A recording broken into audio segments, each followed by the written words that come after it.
The images of the people you're seeing above are not contesting for any position in the government. These are photos of journalists who died in line of duty. Some were killed by police, others were killed by the angry mob. This memorial is to remember our comrades who worked tirelessly to inform the public about what was going on in their country. But what happens when the storyteller is silenced? In Uganda, a nation shaped by their courage, many have paid the ultimate price. They are the journalists who dared to uncover the truth, who ventured into the shadows so that we could see the light. They have been harassed, threatened. Some have vanished without a trace. Others have been killed in the line of duty. Their stories, once vibrant and essential, now echo in silence. Their names fading from memory. This is not just a story about loss. It's a journey to reclaim their legacies, to give voice to the silenced. We travel down a path of remembrance, a visual memorial lane to honor the brave men and women who sacrificed everything for the story. Who are they? What did they die for? And what does their sacrifice tell us about the cost of truth in Uganda today? Join us as we uncover the stories behind the headlines and ensure their legacies are never forgotten. Usaini Musanjuchi, who was the editor of the opposition weekly newsletter, Aslam, he died in police custody in a hospital after being arrested by plainclothes officers. While police claimed he collapsed or had an illness, other reports alleged he was beaten to death by security agents. He had pushed sensitive stories critical of the government. He died on 28 August 1995. Thomas Perry was a freelancer journalist who had contributed to the New Vision. He was found dead on 16th June 2013 with serious injuries, and while the exact circumstances are not fully clear, reports from human rights and media organizations indicate suspicion of murder. The details of his last assignment or work before his death are not extensively publicized. Charles Igambire was a Rwandan exile journalist and editor of Kinyarwanda language news website called Inyenyeri News. Igambire was known as a fierce and outspoken critic of the Rwandan government. He was shot twice in the chest outside a bar in Kampala, Uganda, on 1st of December 2011.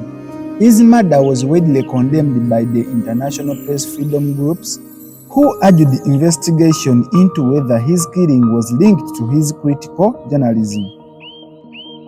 Robert Kagolo, who was the head of production at Star Radio, which operates under the Uganda Broadcasting Corporation, UBC, he was shot dead near his brother's home in Kasengeje, Wakiso district, on 29th of April 2021.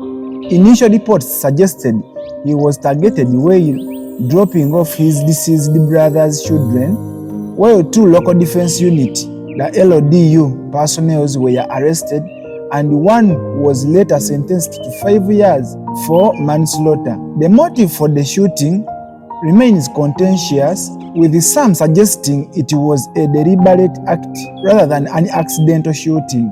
Paulo Chigundu, who was aged 30 years, was a broadcast reporter who sent reports from the Rakai district for the Christian-oriented radio and TV station called Tower of Praise. He was brutally assaulted by a mob of boda boda and taxi drivers while filming the demolishing a house in a town outside Kalisizo. The mob accused him of recording their actions to be used as evidence by the police despite identifying himself as a journalist.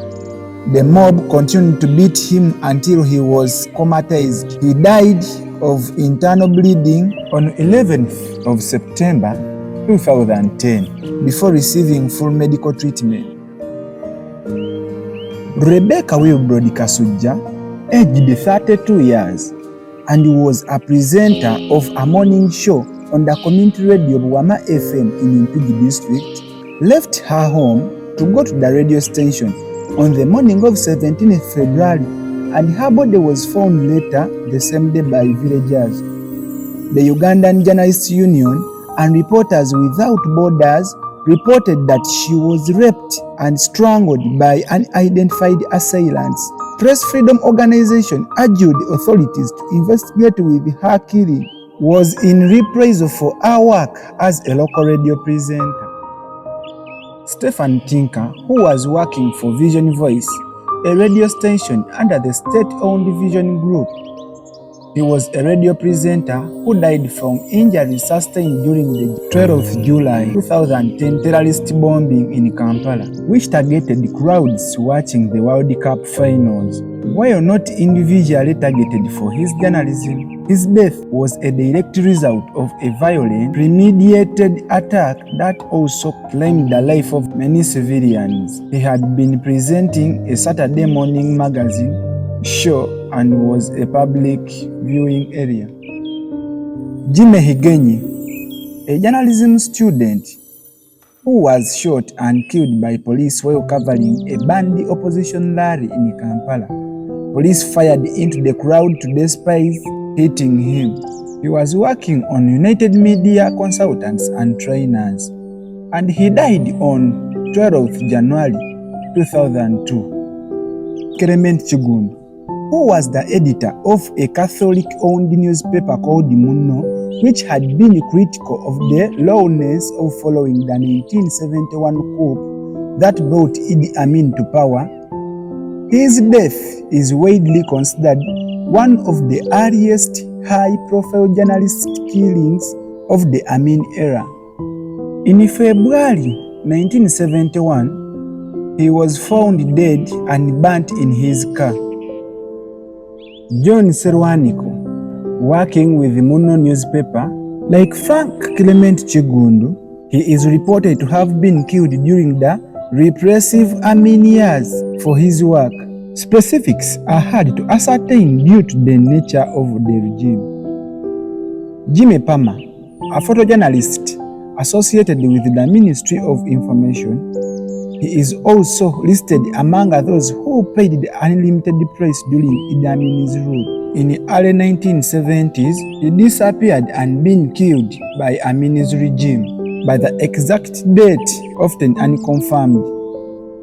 Leo Kaila, a reporter for Radio Simba, he was shot dead in Kampala, while some reports suggested it might have been related to a domestic dispute.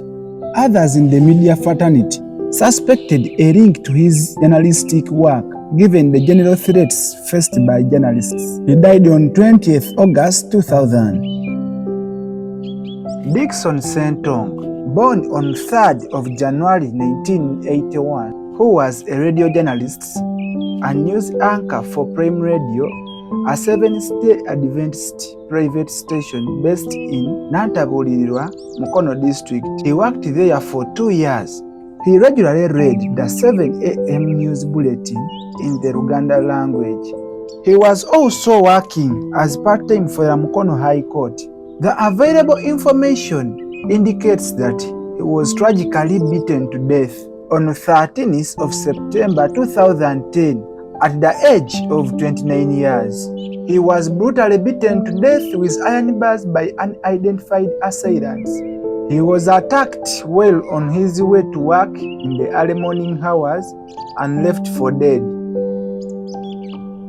He later died at Mulago National Health Hospital without receiving treatment, reportedly due to the hospital requiring upfront payments, which his family couldn't provide immediately. The motive for his killing was unconfirmed, though colleagues suspected it might have been political motive as his personal belongings were left untouched. Barry Francis, who was one of the remarkable journalists on UBC, succumbed to bladder cancer. He had been unwell since 2008 and was diagnosed with cancer in 2014.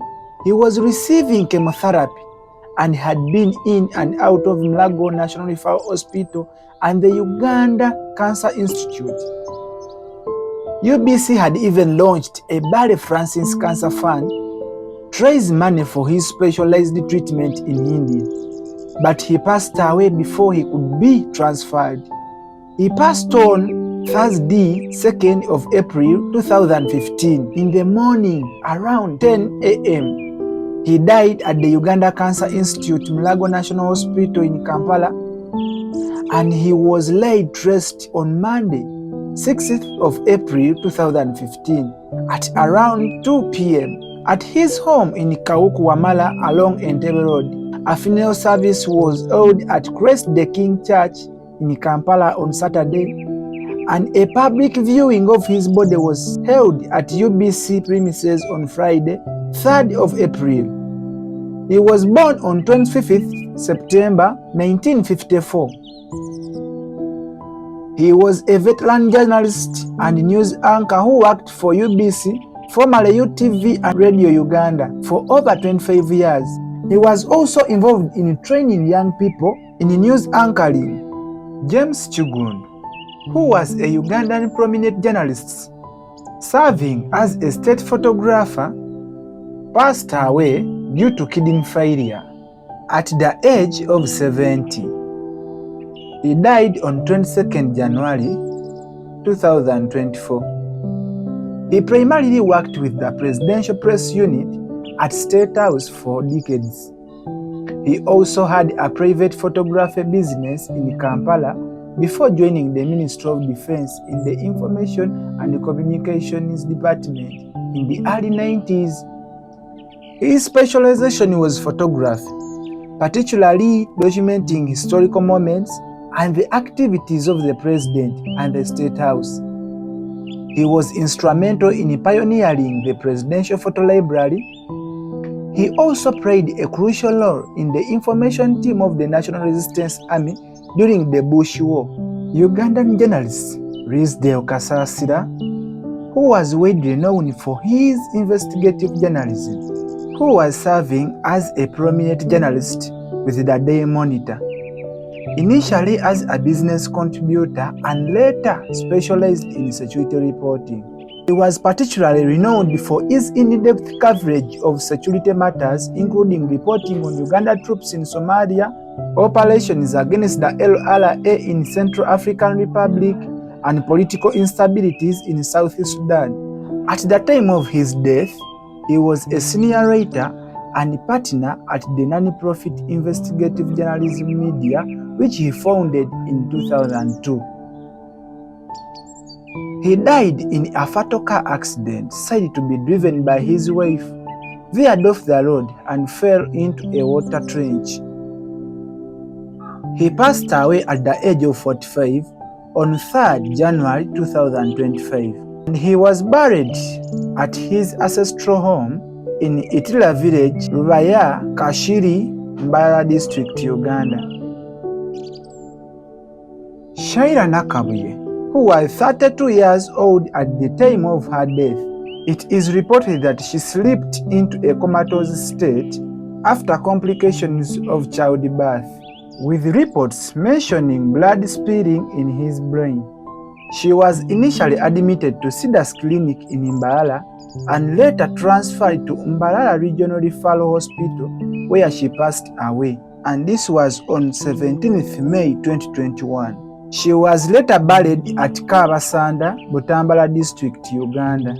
She was a prominent journalist and the bureau chief for Southwestern Uganda for NTV. She also worked on Cruise FM Mbarara City as a news anchor and reporter. Shaira Nakabuye was a versatile journalist who covered a range of topics with a particular interest in them.